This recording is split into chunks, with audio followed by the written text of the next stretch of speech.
Cool. Wagwan, my people, and welcome to Vocal Pickups, where we pick up the conversations you didn't know you needed to know, but we're going to tell you anyway. And today, we have the king of trainers, Franklin BOATENG. BOATENG. You said it right. You said it right. Yo, come on. I appreciate that, man. Thank you. Thank you for coming on the show, bro. No, it's all good, man. On short notice as well. Mad short notice. So, honestly, mad respect. Thank you so much. It's all good, bro. Yeah, literally, as soon as I saw Franklin down the road, I was like analysing the drip. Phenomenal. Phenomenal. Thank you. You can't see it on camera, but the Sauconys. Yeah, the Sauconys, yeah. Different. They're actually hard. Are they collabs, bro? Yeah, so these are J-Tips. J-Tips is from like New York, Brooklyn, and he's a collaborator with Saucony. He just loves great colors, great vibes. And yeah, he expresses that in his shoes, man. He's got a collection with Saucony. These are like the Omni 9s, one of the third hard, bro. Survivor. Because I'm like a massive Griselda fan. I just saw that West Side Guns. Yeah, and J-Tips is the guy who opened the door for him. Oh, real? Yeah, J-Tips brought him into the building. Yeah, I can't wait for it. Yeah, you got to take a look at J-Tips' stuff. So J-Tips is he's the one that brought West Side Gun in the building. I might have to hop back onto the Saucony vibe because I remember when I was younger, I bought I can't remember they're called gel something acid. No, they were Asics. Okay. And I bought Sauconys at the same time as well. I can't remember what they were called, but they were fire back a day. Really chunky shoe. Yeah, indeed. They're adult shoe. They're like, you know, we call them the dad shoe. Raw. They're very because it's taken over. Like Saucony, New Balance, Asics. They're really you know, thriving for market share. I think sneaker culture in general is taking like a massive a tilt at the moment. Indeed. So I'm curious that amongst many other questions I'm just curious to get into. But one of my first questions would be like, how would you describe what you do? How would you describe your career so far? Wow. Yeah, so, you know, it's funny because I wear many hats. You know, a lot of people see me as king of trainers, the sneaker guy, the person who loves trainers. Yeah. But apart from that, I consult. Like, I consult for brands. I've worked with every sneaker brand professionally. I also teach. I teach digital marketing as well at college and university level. Oh, congrats, bro. Yeah, I do a lot of stuff. So, I mean, but if we stick to the trainer side of things, I used to do a lot of like content on sneakers. I've probably done more individual sneaker content than anyone in the world. It's just I think my mistake. I should have taken it to YouTube. I should have taken it. It was very Instagram heavy. My content, you know, reviews on Instagram and things like that. But yeah, I've done a lot in the sneaker world. Yeah. Just going back on that, it's never too late to actually circle back around and do more. Yeah, like, YouTube of that content. Yeah, I know. You know, you've got time. I started my YouTube I think in 2007, and I started then in 2008 when I can't remember. And then you know when these new platforms come out, you think, yeah, okay, let's jump on this one. You know how it is, isn't it? Yeah, and then you leave that one, and really I should have tried to do them both, but Instagram was just so easy to use at the time. Yeah. And when Twitter came, then Instagram came, and it was just so much easier to use than YouTube. Because YouTube back then, like I was doing videos on like, you know, the old HD cameras you get from like Curry's and stuff, like, and uploading it. Yeah. What was it called, like a Dazzle? It was just like, it was such a difficult format to use, you know, and I wasn't even shooting on digital back when I done YouTube. Yeah. That's so mad. Because the way I see it is I first started content creating on YouTube, something totally indifferent to like the fashion industry, nothing like that. Yeah. So I went from long form content, 20-minute videos, recording over the space of like a week or two, and then when I really wanted to do fashion, I was making videos and I was kind of recording them and just sitting there thinking, is that it? Yeah, do you know what I mean? Yeah, Doing sneaker reviews. Like yesterday, I must have did like 8 videos on TikTok, and I'm like, what? Not to your level, obviously. Yeah, no. But I was thinking like that's mad. Do you still make content now? Yeah, I still. Backseat? No, I still make content now. It has taken a bit of a backseat because I'm trying to kind of elevate professionally. So so now I'm I'm the European manager of Averex. That's and so sick. Yeah, it's just I'm really trying to grow that brand. I have a lot of love and passion for that brand. So I've kind of devoted a lot of my time to growing that brand. Because guys, you need to I wore his jacket off camera. Yo, fam, the warmth. Yeah, man. Yo, it's a different serious. jacket still. It's hard. Thank And the is it a plique on the back or is it a massive embroidery It's piece on the back? yeah. It's patched up, like it's all sewn in, like proper leather patches and things like that. We can we'll spin it. I don't know if you guys can see it. That is hard. Yeah. That is hot. That jacket is different. I mean, we'll get to all of that because I'm really intrigued to hear how that even started as well. Because I'm actually a fan of that. I'm actually a fan of that that brand as well. But where did it all begin for you in terms of like this taste? So I mean, the King of Trainers story it's definitely something that runs back many years. I'm probably not going to say how old I am, but I'm an old man. I would say in people's eyes. But yeah, no. In the 80s, my mum loved tennis. She loved Boris Becker, and she would literally try to, because she just wanted to buy me quality stuff. Because back then, if you have something, it's like you just mash it up. Like, you're a kid, you don't know what it is. But so she thought, okay, if she's buying me all these cheap kind of plimsolls and stuff, it's better for her to just buy me something of quality. So when she loved tennis, so she was like, okay, let me look at what the tennis players are wearing. And then when Boris Becker won his Wimbledon championship, she actually went out to find me a pair of the Pumas he was wearing back then. And I've got a picture of a pair of white and red Pumas, which she thought were the Boris Becker Pumas at the time. And it's so crazy. Like, no one foresaw that was the start of the journey. Like, do you know what I mean? She just said, I have to buy you quality shoes. So we're trainers. So when myself and my sister would go to the shops with her, we would then kind of bend the truth a bit and say, the hottest trainers out. We'd be like, oh yeah, this tennis players wear this and this. And So the nickname actually started in the early 80s as King of Trainers in school, because I used to have some really nice trainers in school. I'm guessing you used to walk into school, have the freshest kicks on, and then it's like... Yeah, because back then, it's one shoe a year, so after the summer holidays, we get the shoe. You got like a re-up of the next shoe that you're going to wear. It was serious back then. That's mad. So what was your... This isn't even on there, I just want to know, because I love Nike. What was your first, like, Nike pair? Like, oh, God, my first Nike pair, it could be... I think it was either the... Oh, God. It could have been the Nike SC2s, I think. That was like... It could be 89. Or it could have been... Yeah, it's 89. I think it was 89. Or it could have been the Nike... Oh, God. Yeah, I think it's the SC2s. You have to Google the shoe. I'm definitely going to Google the shoe. Because I was thinking what is he going to say? I don't think Air Force One was... No, Air Force One was hot. I mean, but it was hot in the States, but not in the UK. Yeah. Air Force Ones, like, I remember, because I kind of grew up in New York, because every summer my mom would send me to New York. So I'll bring back Air Force Ones, and my friends would be like, what's that? They didn't really... They didn't even take to it? Nah, and this is early 90s, so they didn't really take to it. But in the States, Air Force from the 80s, it was a hit. Like, people wearing Air Forces. Like, man, Air Forces came out in 82. That's how long Air Forces are out. So that's incredible. Don't you think it's mad how a shoe can be so generational? Yes. And like not go out of trend at all. Yeah. Like I know a couple people that will easily just go out there and buy, I don't know, each season they'll buy a pair of, obviously they got guap. That's it. They got peas. Would you say, because now that you've said New York now, I find that so interesting as well, because that sneaker culture in that era must have been different. Would you say that's where your passion really it did, because I was exposed to a lot of New York fashion very early and very young. So that's why a lot of stuff I was doing was kind of like ahead of the trends in the UK. Like, I mean, I bought my first Averex jacket 28 years ago.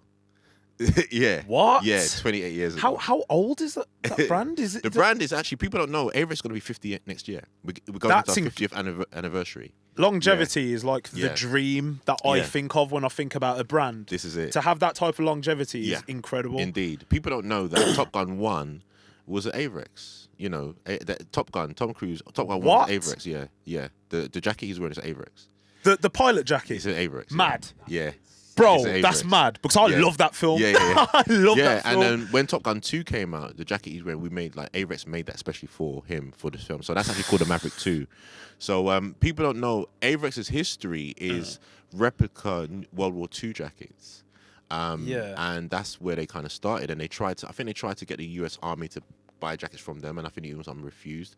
Please don't quote me on this, but then they won the contract to do Top Gun 1 in 1985, 86. And they done that film, and then when they done that film, the brand just took off. Yeah. And a lot of their clientele came from like the colleges, the college kids as well. Makes sense. And then from there, they said, oh, we got a lot of clientele for colleges. Why don't we go into colleges and make the varsities? So they made a lot of varsities for colleges and like kind of game day varsities. And then because, you know, back in the day, if you're a varsity person, you're someone of stature. Of course. So the rappers would be like, yo, I need to get one of those. That's how it's. And then they started to see the culture pick up. So they set up Avrex USA. So Avrex it's an aviation company originally doing pilot jackets. So yeah, that's kind of like the brief history. That is sick, bro. And then it just kind of went on from there. So I bought my Avrex, I think 1996 or 97. I bought my first Avrex. Do you still have it? Yeah, I still have it. Yeah. No, I still have it. Yeah, what color is it? It's a cream. It's cream arms. I put it on my social media. I'll send you a picture. It's cream arms. It's a crazy Avrex. Like it's crazy. It's a collector's item. But yeah, I still have it. Yeah. That's mad. I'm guessing that would be worth like dough. Well, no. Look, I mean, the aftermarket is okay. I mean, I spent £500 back then. So I mean, people will. It depends if you know about that jacket. You love that era. You would spend a bit for it, but it's not. I mean, I could still probably get 700 to 800 for it. But it sounds like you've got like a romance with that jacket. I wouldn't say it personally. I never saw that jacket. No, I never saw that jacket. That's my.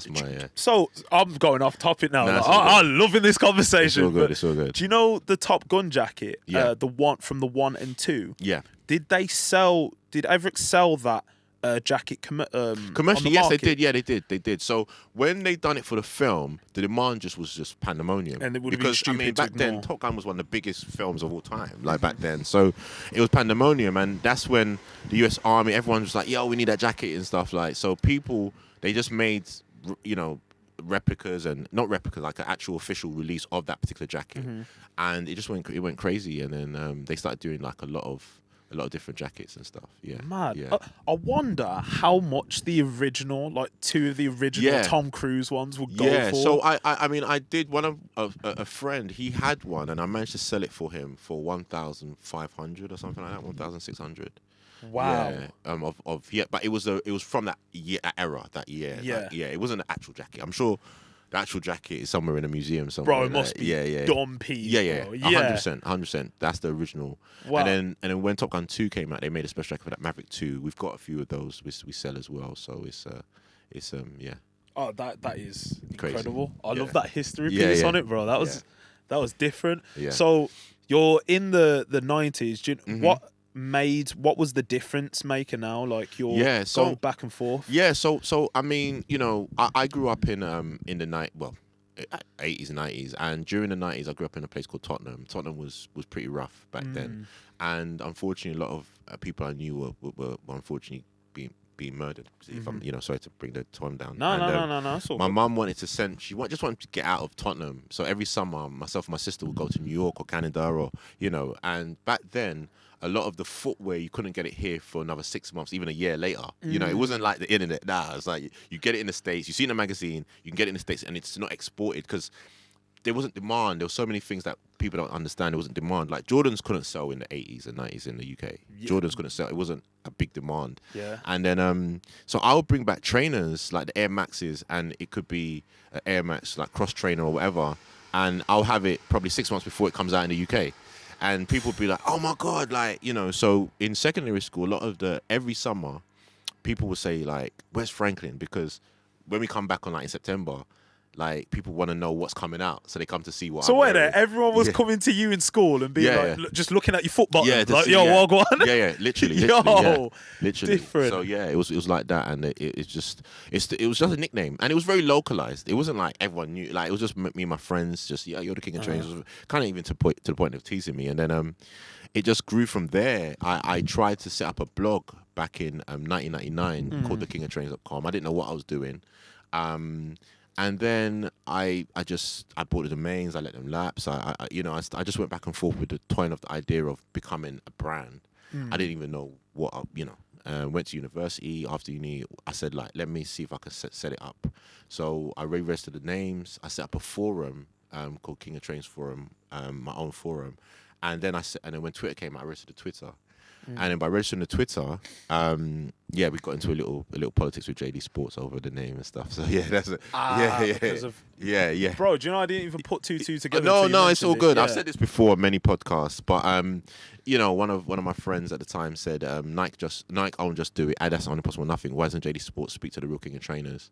And they got upset with it. And then started to attack me online and on the Twitter and stuff, and say you're an imposter, etc., etc. What? And no, it's cool. Like it's business. I was a bit naive because I thought, like, for me it was a nickname. I was never trying to be the JD. I was never trying to be the store. However, JD was such it's still a great store. People just give it slack because they're so big. But back in the day, they had a Nike exclusives. They've had more Nike exclusive collaborations than the JD Sports Group than any other place in the world. But it's just that people give them slack because, sometimes when you grow, people just want to hate. But But no, so we went through a back and forth, and I pleaded and I said, look, why don't we work together? Because I'm going to be like a big influencer and in sneaker world, and I love trainers, and let's do something together. Obviously, I was naive. They just kind of shut me down, and they said they're taking me to court. And then I just read about so many case studies about this and found some great area and loopholes. And then I spoke to their lawyers and I said, look, it's the King of Trains on the phone. A female lawyer answered it. She was like, "You can't say that. You're just you're an imposter. Like what you know." And I said, "Actually, I can." And then we went into and she was like, "Whoa," because sometimes with these things, when they send out cease and desist and legal letters, people get scared. It's usually just a scare tactic. It's a scare tactic, but I've been through so much. You can't scare me. Like I'm not. I'm not. I hear it. Yeah. So I said, look, let's just try to amicably settle it. And she was on the phone like, whoa, like, what do you want to do? And I said, well, I guess since you guys don't want to settle it, what's the only alternative? We have to go to court. And she was like, what? Like, she thought I was going to back down. And I said, yeah, let's go to court then, innit? So, like, I just shrugged my shoulders, like, yeah, we're going to court. And I don't think she truly understood that I was willing to go to court. But she said, so where do I send the legal documents? And if people know about law, it's all clubs and groups. And so if I had a solicitor or a lawyer, they'll send it to them. They'll probably say, look, advise him to just, Just allow it, basically, yeah. But then I just said, no, I haven't got any representatives. Send it to my address because I'm defending myself in court. And the woman was like, oh, God. Like, it's going to be, it'll be like a bad PR show for them. And then, I waited a couple of months. We were all willing to go to court. My mum was coming, and all my friends were coming to say, we're going to tell the story, the same story I'm telling you now. And then a couple of months later, they said, "No, sorry, our client no longer wants to pursue this." And this was from the lawyers for JD. And then we kept it moving. Then they launched a campaign. There's only one King of Trainers. Mad. So the campaign, There's only one King of Trainers, I believe, was launched because of what we went through. And then they launched. I remember going around Tottenham Hill, and they're seeing there's only one King of Trainers on the side of the JD Sports. And I thought that was a direct shot. And then from there, I registered the Instagram. I started my blog, started to kind of do content and stuff. And then they changed all their branding to this Undisputed King of Trainers, Undefeated King of Trainers, because they went through. People don't know the story of it. But in all honesty, I don't think it was any beef against me. They didn't know me at the time, and it was just how it is. But now, God being so good, they reached out to me like during lockdown, and we work together now. Bro, fair play to you, so man. I've done a few campaigns for them, a few kind of posts on my social media and things like that. And I salute them, I big them up, because they didn't have to. They posted me on their Instagram as King of Trainers. So imagine that. So, it's like a full circle moment, Indeed. Yeah. And I love that. Even if I don't work with them ever again, that's it. I'm yeah, happy. but you've done that, bro. I've done that, yeah. So it's all shouts out to them. What a story, bro. Like, you're one of the reason. Like, the reason they say Undisputed King of Trainers, bro. Yeah. Oi, bro, GG's, man. That is a big story. Yeah, man. But I'm grateful that I'm in a position to even say it, because sometimes these companies, they can be dirty-handed and take their name and just do things. But everything's been honourable. Like, you know, I still speak to the guys there. You know, I wait for them to put me in the. I wanted to be in a Christmas campaign. That's what I really want to do. But it's all love, man. It's all love, and that's kind of always been my whole thing with the whole King of Trainers thing. Because a lot of people see the crown and they're like, oh, he's trying to be this and trying to be that, and I've always showed love. Like, even on my Instagram, people see, and all they see is me just showing love to other people. My page at the time was used to promote other people. Even though I had a big following, it was to promote sneaker news and other people. And that's all I did back when Instagram was first started. Is that something you do much now? Like I do. Promoting other people? Yeah, as well? I do. But I'm more mentor and stuff. Like, I mean, everyone who's big in sneakers and footwear, from customizers to brands to stuff, I've definitely had a hand in helping them. Because I'm sure, bro, I could be wrong, but I know I'm not wrong. You went to the No Two Ways event, innit? Yeah. That's where I first met you. Oh, yeah. Yes, bro, I was at No Two Ways, yeah. Because literally when was the Daniel Cordas video? Yeah. Yeah, it was a few weeks ago. Yeah. I was like, I did that episode with him, and I was doing the episode with you. It's cool, man. Yeah, so man. You Ask Daniel, he'll tell you, man. I helped him out too. Yeah. He'll tell you, man. I posted a lot of this. Like, the customizers never had a platform back in the day. Like, and we're talking like probably 8 years ago. They never had a platform. So I set up a platform, a show on my Instagram called Rate My Custom. But yeah, back there, it's like, you know, ages ago. And every weekend I'll just post customizers. Like, literally just post them all weekend. Yeah. Rate my custom rate and just give them a platform to express. And all the big guys, from Lorenzo G to Harden the Paint to Daniel Cordas, like every Matt B, like all the customizers did get a shout out on my page. They can never say Frank didn't, like, you know. So you can ask them. Yeah.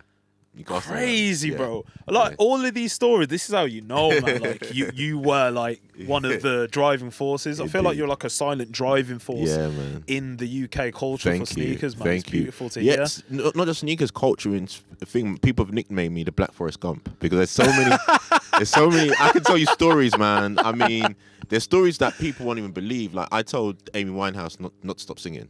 What? No, that's what I'm saying. Like, there's stories there's stories that people won't even believe happened, and I'm actually putting it in my book, The Black Forest Gump. You doing a book? Yeah, about my story. Just stories of people that I've kind of helped out in the background without people even understanding and knowing. And yeah, man. And yeah, when I saw that Amy Winehouse story, I'm actually waiting for a picture of us together at her cousin's birthday to prove to actually, like, because, you know, sometimes people are like, you know, but people who know, like, where she, you know, I think it's her dad used to live in Southgate, and then she used to come to Middlesex University because her cousin used to come there. And we're talking like early 2000s, before she even blew. And I remember seeing her in the hallway. We were cool, like, I wouldn't even say we were like friends, but, you know, like I know her cousin and stuff, but and she was walking the hallway, and I was like, yeah, hey, man, how you doing? Boom, boom. And she was like, oh, I'm thinking of quitting. It's not really moving for me. And she was actually going to be going to see Salem Remy in the States. She was on a flight today. And I said, look, whatever you do, you've got a beautiful voice. Do not quit music. Seriously, don't quit music. And she was on her way to a photo shoot that was our photography teacher in uni. I went to Middlesex University. He'd done a photo shoot of her, which has never come out. It's an amazing photo shoot of her wearing like a lot of feathers and stuff like that. And I need to find this photographer. I need to go back to Middlesex, find the teacher and say, bro, where are those pictures of Amy Winehouse? Because those pictures are amazing. I've seen them, and I haven't seen it anywhere else. Is he sort of like just gatekeeping it? I don't know if it's gatekeeping. I think he himself, he probably just thought he put it out because she became, after that, her career she just went. Of course. And you know, she lost touch with a lot of people, etc. But at the same time, I don't know. I don't know if he. I ain't seen him in like 20-something years, so I don't know if he's even still around. But he's got some insane pictures of Amy Winehouse before she was big. Are you listening to this? That's what I'm saying. Like, this is the stories. No, you're getting exclusive. This is the first time I ever said this. Bro, first time I said this. Yeah, but I will. There's a lot of people in culture that I have had just some thing behind the scenes that people wouldn't even connect. Yeah. And it'll be like, people be like, oh, that was you. And yeah, I'm going to put it in my book. Yeah. I'll put it in my book. Just touching on that. It's called The Black Forest Gump. That's what the working title, The Black Forest Gump. Working title. Which is freaking great, by the way. But when are you thinking of releasing that? Like, I'm not sure. I've got so many stories I need to put in it. I'm actually just vocaling a lot of the stories out now onto like my phone, onto like different and I'm just gonna put it all together. It might come out as a pod book. So I do a lot of pod books online anyway. Yeah. But it might come out as that first, and then. But when people hear the stories, they're not gonna believe it. Like I know they're not gonna believe it. Even that story, people are like, you're like, but yeah, you can fact check everything I say. You can fact check everything I say. I think that is crazy, bro. That's insane. You could fact check everything I say, and the people, and somewhere down the line, her cousin, there's a guy called Russell who's like, they would all be like, nah, Frank, you're telling the, like, they know what time it is. So for me, I'm very happy that I've had these experiences to share and stuff like that. It just feels like you got like a lot of backlog and stories to put in the book. Fam, I want the book. What's going on? What is going on? Yeah, thanks, man. That is crazy. Yeah, that's an exclusive for you anyway. No, thank you, bro. Yo, thanks, guys. Make sure you 5-star review because it's crazy. Yeah. But touching on that, you were talking about culture.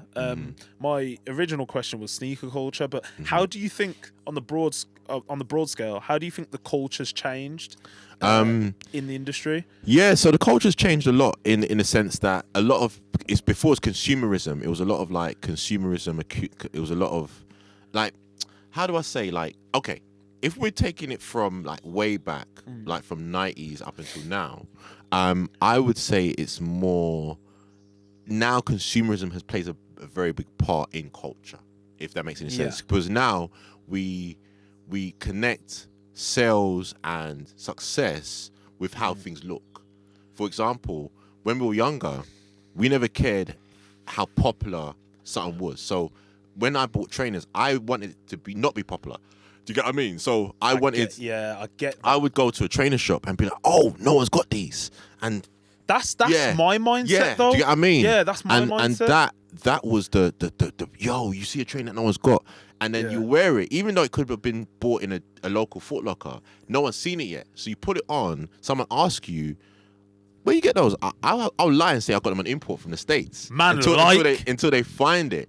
But then now, a lot of people will be like, oh, we're gonna get some Yeezys, or we get, because so many people have it. Do you get what I mean? So it's like before we weren't like that. It wasn't like that for us. That's such a mad mindset, because I think I'm much more of that mindset. Whereas if I see size and JD on the street, I'll go to size. Yeah, that's because I have the opinion on it. If I go JD, like, it's not. I'm not saying JD's bad, because it's not bad or anything. It's not, and it's they own this. It's the same company. But I feel like I'll find more gems from size than I will JD. Yeah, it's the consumer. It's some, size is more of a elevated consumer, and things like that. And it's just how it is. But don't sleep on JD, man. They've had exclusives, man. Like, people don't know, back in the day, they had, like, you go to the West End JD, where, JD's from up north, but they opened like the West End back in the day. And they used to have like a Nike catalog where you could order Nikes from the States. It was crazy. Like, people have to give JD their flowers. I didn't even know that existed. I should do a whole podcast on JD.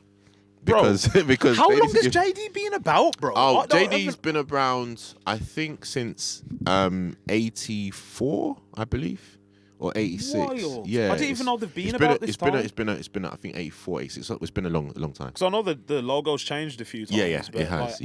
I think the first time I could afford to shop at JD was probably, bro, it was probably about 6. No, nah, it was probably about 10 years ago. Oh, okay, 10 years ago, man, because I was too broke for that. Man used to shop in JJB, you know what I'm saying? JJB's too cool. All the shops are cool. Like, you see, people say, they see me, they see my Title King of trainers. I'm not a sneaker snob. That's the thing. I just love trainers from all different shops and everything. I'm not a sneaker snob, so JJB, they big them up too, man. Nah. Yeah. Fair play, man. Yeah. I was one of my other questions was, what is your favorite shoe of all time? Okay, so my favorite shoe of all time, it's changed now because it's actually my own shoe I designed with LS.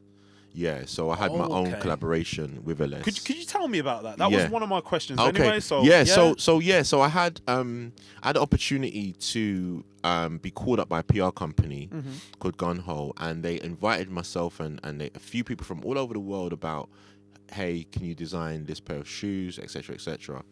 And they were releasing like a shoe called a Tanker. And they said, if you design it, we'll make about 5 pairs for you, friends and family, or 5-10 pairs for friends and family. But for me, from where I'm from, I would never have thought I can design a pair of trainers. So I took it so serious. I was saying, okay, how can I connect it with history? So I was thinking, I was like, oh, my mum loved tennis. Then I looked at when Boris Becker was playing tennis and he won the Wimbledon Championship, he had a Puma footwear deal and an Less clothing deal. So he has a picture of him, which you can find online, when he won in 1985, of him wearing an Less blue, like a navy blue and light blue top, and he's holding the Wimbledon title. So I said, okay.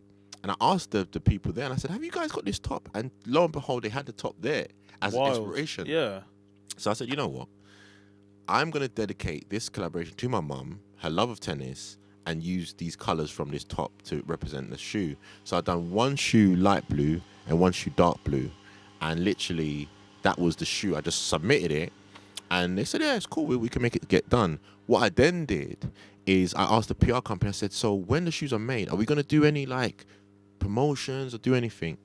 And they're like, nah, you could just have the shoe, post it on such. And I'm like, what? What? Yeah, I said, no. I'm going to do my own event.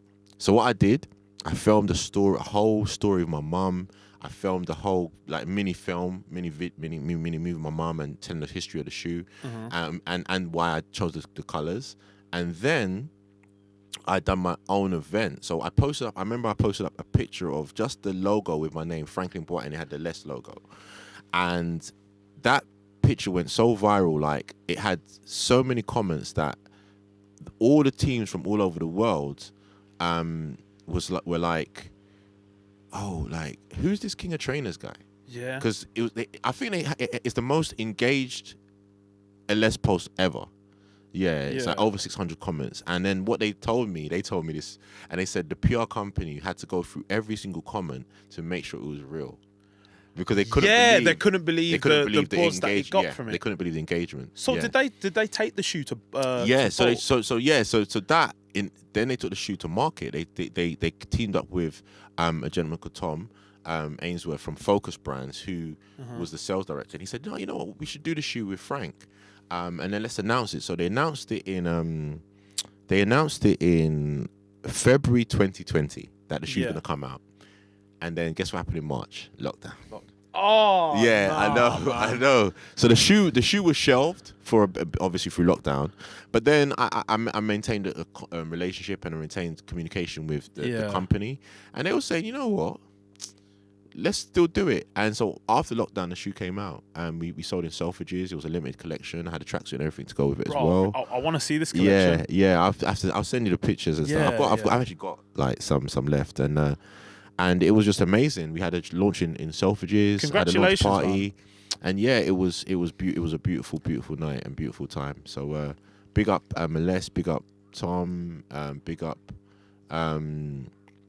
Focus Brands, big up the whole team, Gun Ho, big up big up Jonathan. Actually, there's a guy called Jonathan who works that's wild. Gun Ho, like thinking I can happily design clothes. Yeah. So I work in like clothing.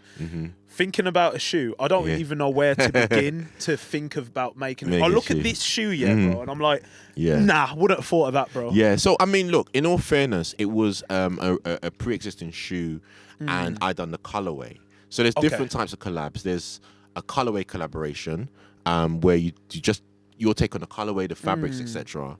And then there's a shoe making collaboration where you actually make the shoe from scratch. Yeah. So I can't say I made the shoe because the shoe existed. It was just a colorway it was so dope. That's dope. People, sick, bro. It's your shoe. That's my take on it. It's your shoe. Indeed. Wild, man. Yeah, that's wild. Have you? Because I do this all the time. I will watch something sell out on the store for like Childish Alone Culprit, and then I'll look if anybody's reselling it. Have you done that? Yeah, I have, and some people have it reselling at some of these sneaker shows and stuff. Yeah, and it's just a good feeling. I mean, for me, when people tell me they wear it and someone says that shoe's dope, that's all I need. Because that was our currency back in the day. There was no social media. We just would wear stuff knowing how many people are gonna see it. It's like, it was just, you know what I mean? That was our currency. And people can lie and say they don't wear stuff for other people.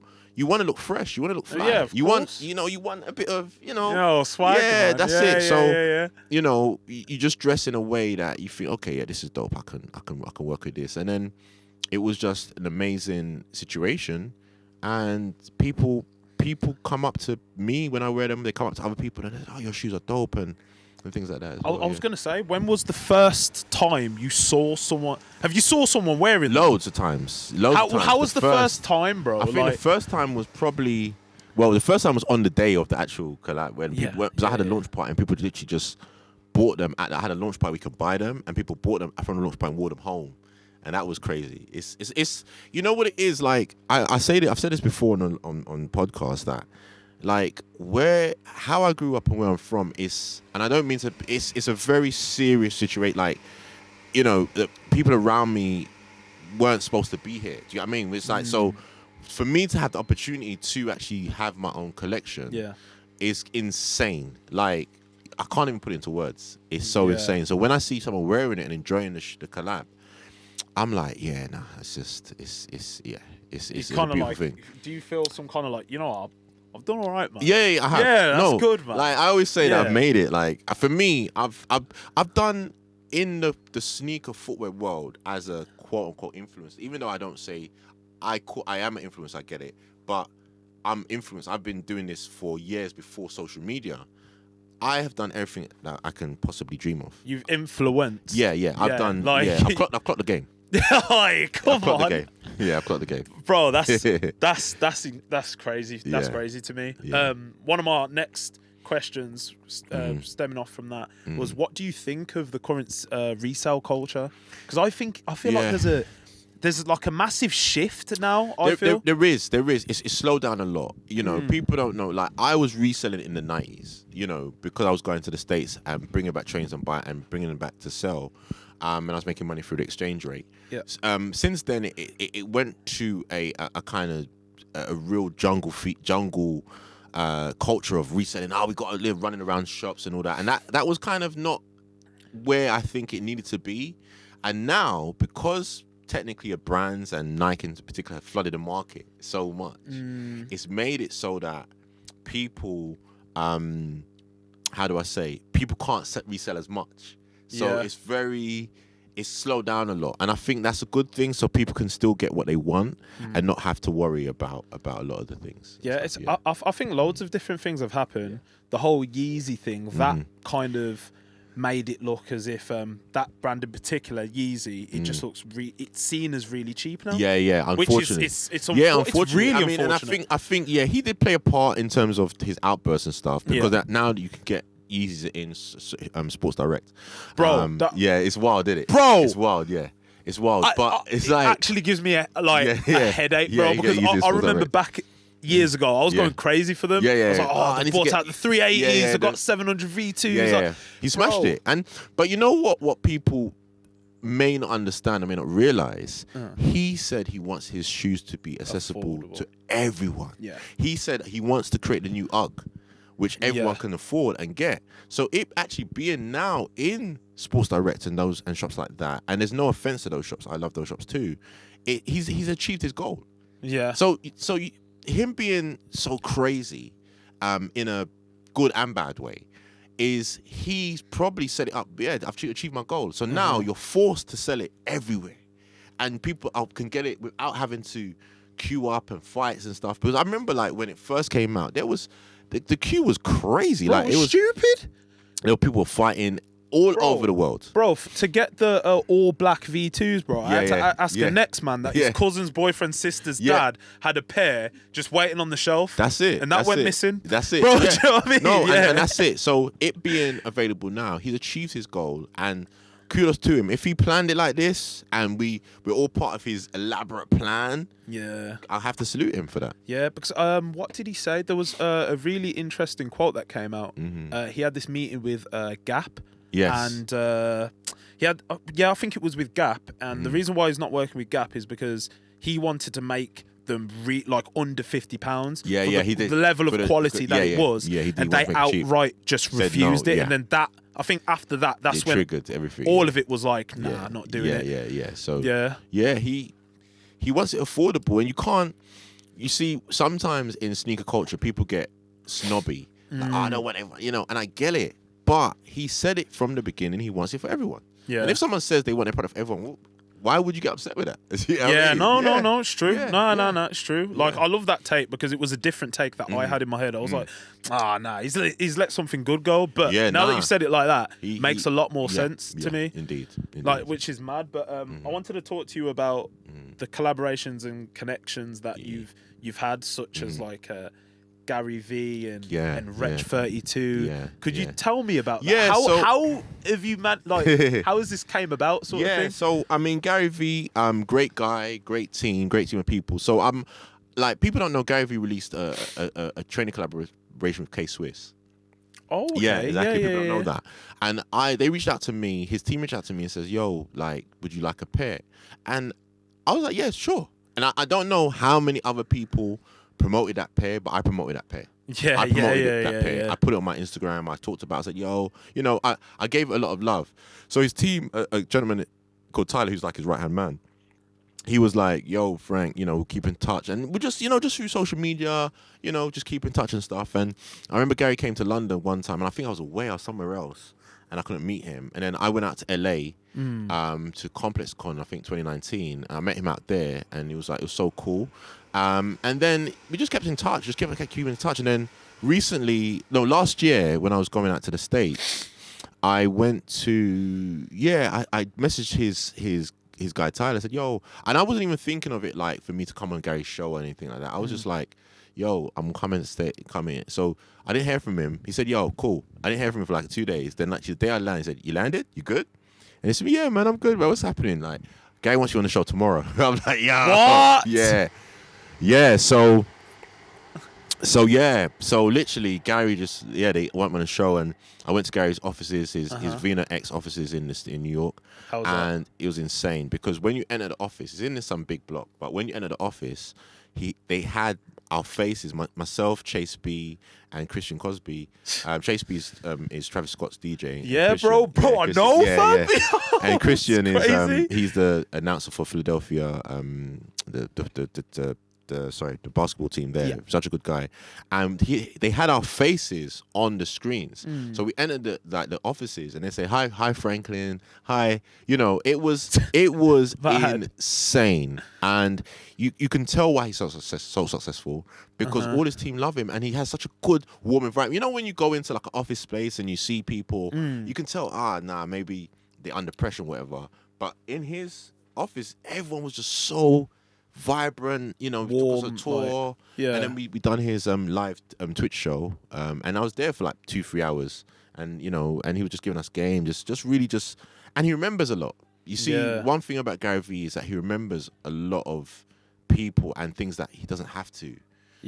So I mean, we keep in touch, and when he comes here, his team will hit me up. Yo, we're doing this. Come down, and it's just it's just a mutual respect. I'm not gonna say, "Hey, Gary, give me a load of $1 billion." I ain't gonna say that. But no, it's just I have so much respect for them. The team, they treat me so well every single time I meet them. They just always have time for us, and I'm very grateful for that. Yeah.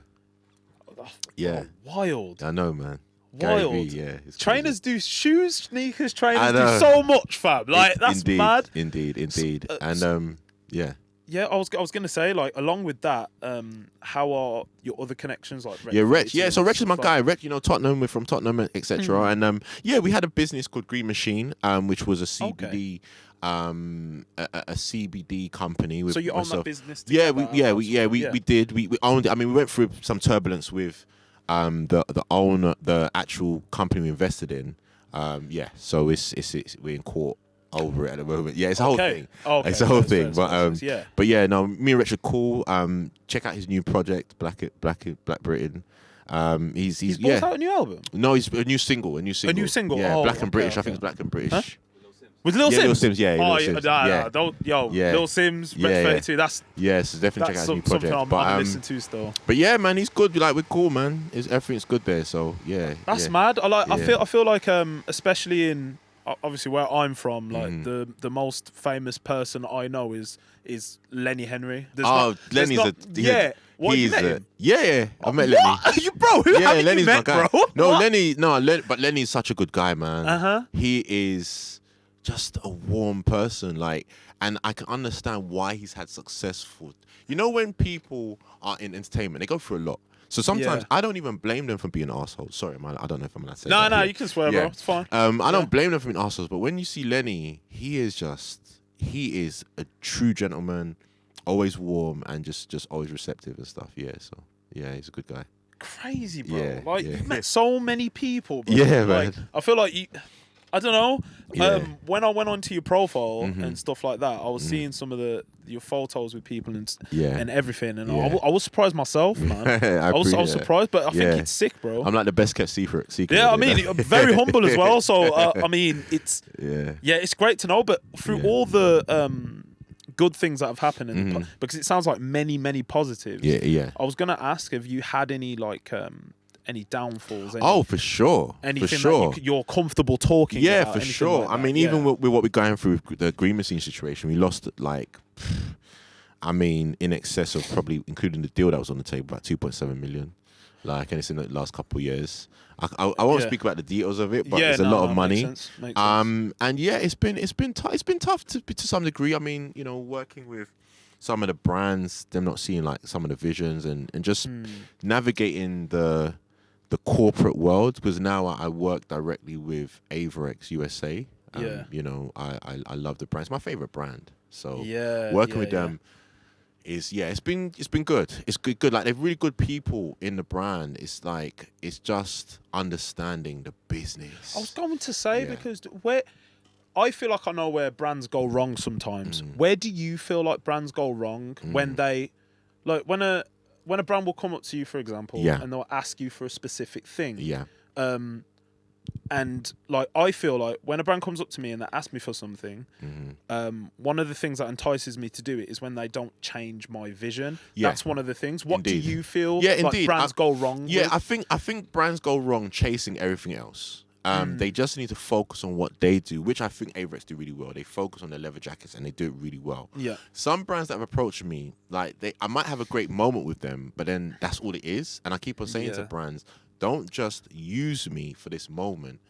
I am a high-level consultant. Like, people don't know. I cut through business. Like, I understand how to regenerate money when it comes to business. So for me, I always say to them, like, let's build up a relationship. Let's put me on a retain. Let's have a contract, and let me show you what I can do. I'm very grateful. I have to shout out Mia and Devlin from Averex USA, and they've actually done that.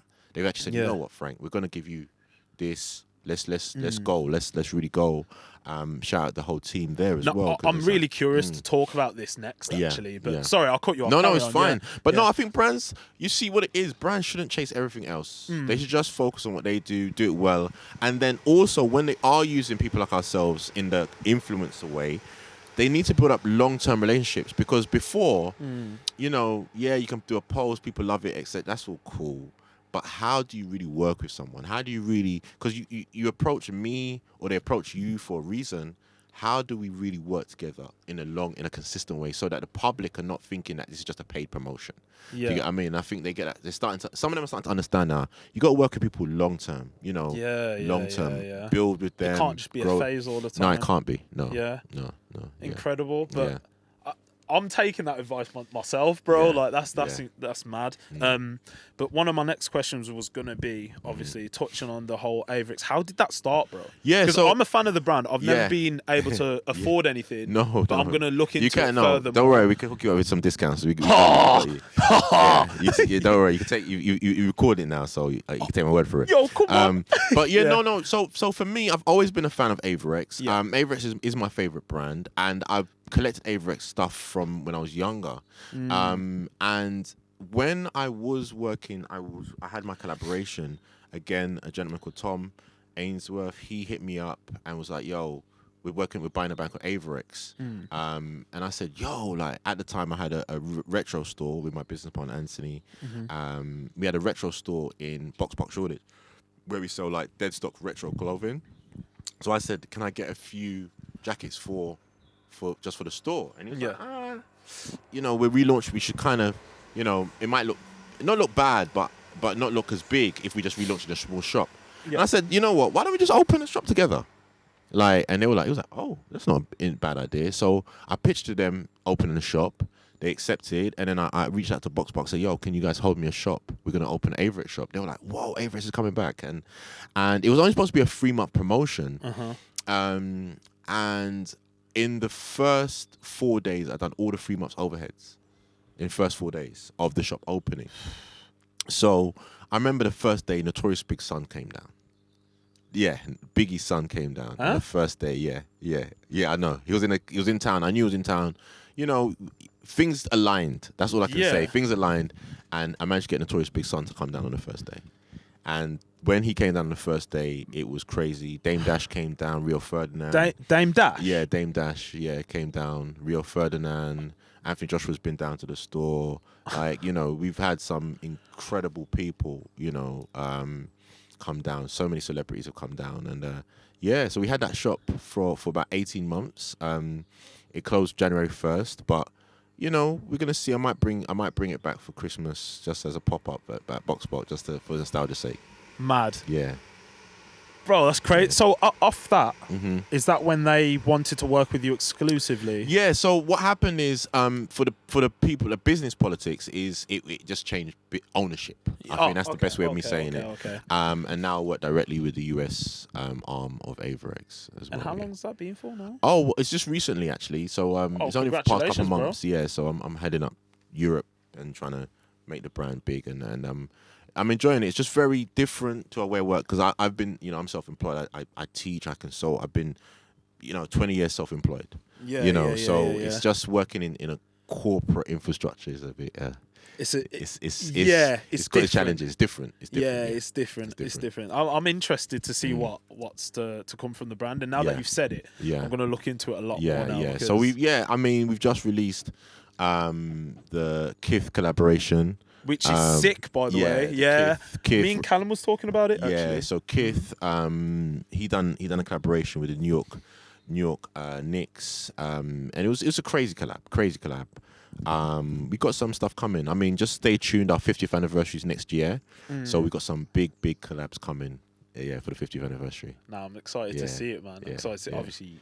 You know, you got my number now. No, so, of course, man. If you got anything going on, just holler me back. Fam, I'm there, you know what I mean? For sure. I drove down today, I could drive down again. I appreciate you coming down, man. And I have to say, this is amazing. No, thank you, bro. Thank you. I've never done a podcast like this from the Vocal Pickups van, and it is insane. No, I appreciate that, insane. Bro. No, even more of a pleasure to have you on. Honestly, thank you so much. It's been an amazing episode that I've really enjoyed, man. Thank you. But touching on that, I've learned so much about you. Like, how do you feel that when you decide to retire one day? Hopefully, it's not anytime soon. It wouldn't be. Nah. But how do you feel like? What kind of legacy do you feel like you'll leave in the culture? Because I feel like the culture stems further than England now that I hope people do see me as a person who's always had been able to extend a hand, been able to really help, and just you see what it is. You know how it is with influencers. People always see us as assholes because they don't know us. They don't know us. They think, he's got a big following. He's probably an ass or this and that. But I've never been like that. Yeah, of course. I've never been like that. Like, people can message me, I get back. You know, it's just, and I get back quickly. I'm very extendable. Like, you need help? Okay, let's do it. Like, kind of hit me. It's like, I said, when? He said, tomorrow. And I was like, okay, let's do it. Like, true. I mean, and that's how I've always been. And if I can't do it, I can't do it. And do you get what I mean? And you know, so I hope people just see me as someone who's been able to extend his grace, extend his help, extend whatever needed to get the job done. I've never been someone that's kind of closed in the whole you can't get next to me. Do you get what I mean? Yeah. Because if I was like that, like someone like Gary Vee, who is huge in the business world, like one of the top 5 business people, like in my eyes. I was next to him on his podcast. Like, I was next to Gary Vee. Do you know what I mean? I'm from Tottenham, crazy, you know? Bro, crazy. I'm from Tottenham, you know? It's like, for me to sit next to someone like him, if he was the type of person that gate kept, and he is gone, like, everyone knows, he's gone. Yeah, cool. Yeah. It's like, what would I look like if I don't extend the helping hand or give someone that extra? What? It made no sense. So when I see these people who are not even a percentage of his level in business, in culture, whatever it is, and they act a bit like bougie and stuff, I'm like, yeah, you don't know what life is about. Do you know what I mean? Crazy, yeah. So that's kind of, I'm always there to extend, and hopefully that's my legacy that I can leave. That is sick, man. That's sick. True words, man. Thank you. But to just finish up, what do you feel like is next for you? Because I know you talk in the book. So hopefully get the book out at some point. But no, for me, I hope to do a good job with Avex as a brand. I'm sure you will, bro, man. Like, for me, I've realized where I need to go in my journey, and where I need to go to be, because everyone sees me as the king of trainers, right? But the people who know me know that I'm a business person. I love business incredibly. So for me to be respected in the business world, I need to grow the brand. I need to make sure the brand does well and successful, and I've dedicated my time to doing that now. And hopefully, if I can grow the brand and it starts to get traction and build, then I'm okay. I can be in that world of growing brands and things like that. Yeah, bro. Honestly, I wish you the best of luck, man. No, thank you. Thank you so much. This episode has been incredible. Thank you. I do have like a few more questions, but I'm gonna leave it on that because I feel like this is a sweet spot to leave it on. No, it's all good. And hopefully in the future, we can do a part 2. Yeah, bro. 100%, man. For sure. Honestly, thank you for your energy and everything like that. You've taught me a lot of gems as well. No, it's all good. Thank you, man. I really appreciate you coming down. I'm grateful. I'm very grateful. Thank you. Man. Thank you, guys. If you haven't already, make sure you go and hit the 5-star button on Spotify. And if you don't know of Franklin, go over to his Instagram because I'm sure he's got loads of informative posts on there as well, and gems to teach you in general. Because he is a mentor, and I need mentoring, so I might have to hit him up as well. You got my number, man. You got my number. Absolutely. So guys, thanks for listening or watching, and I'll see you guys in the next one.